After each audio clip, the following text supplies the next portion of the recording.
গাজীপুরের কালিয়াকৈর ভক্তের মিলন ঘরের নবম প্রতিষ্ঠার বার্ষিকী উপলক্ষে মিলাদ, কিয়াম, দোয়া ও আলোচনা সভা অনুষ্ঠিত হয়েছে।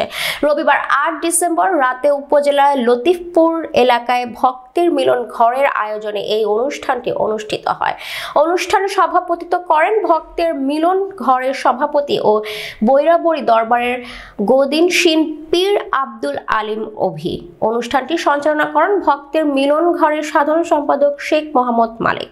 প্রধান অতিথি হিসেবে বক্তব্য রাখেন কেন্দ্রীয় বিএনপির নির্বাহী সদস্য ও কালিয়াকৈর পৌরসভার সাবেক মেয়র মোহাম্মদ মুজিবুর রহমান।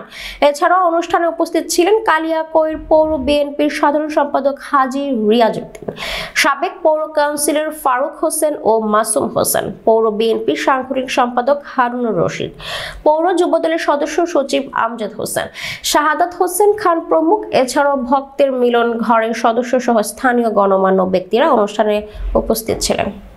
এই দিনে আমাদের এই ভক্তের মিলন ঘরের প্রতিষ্ঠা হয়েছিল। কৃতি সন্তান আমাদের সকলের মুরব্বী পৌর এখন ঘরে ঘরে ঘুরে না, ঘরে ঘরে ঘুরিয়ে দিয়েছি। যদি এই সুবিধা জনাব তারেক রহমান জিন্দাবাদ, জনাব জননেতা জনাব মোহাম্মদ মুজিব। আমি মেয়র সাহেবের সাথে কথা হয়েছে, আমার শ্বশুর রেজদিন সাহেবের সাথে আমার কথা হয়েছে।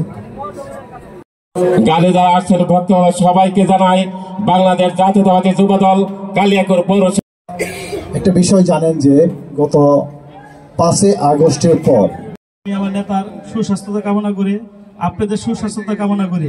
আমি আমার বক্তব্য থাকলে আমাদের সামনে রয়েছে আমাদের শ্রমিক দলের সাংগঠনিক সম্পাদক এবং 2 নং ওয়ার্ড। আউযু বিল্লাহি মিনাশ শাইতানির রাজিম, বিসমিল্লাহির রহমানির রহিম। আসসালামু আলাইকুম।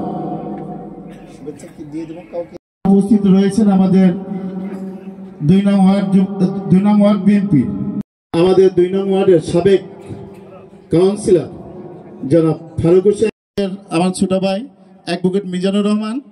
আমাদের মাঝে উপস্থিত রয়েছেন আমাদের গ্রামের ছেলে যদি ভালো থাকে, কিছু না দিলেও তার বই কেউ শান্তি পাবো। আমাদের এই অভিভাবক, তার কাছে আমাদের যেটা চাওয়া, আমরা যেন এবং ভক্তের মিলন ঘরের সম্মানিত অন্যতম প্রতিষ্ঠাতা আমার ভাতিজা জাসাসের সম্মানিত সভাপতি মালেক,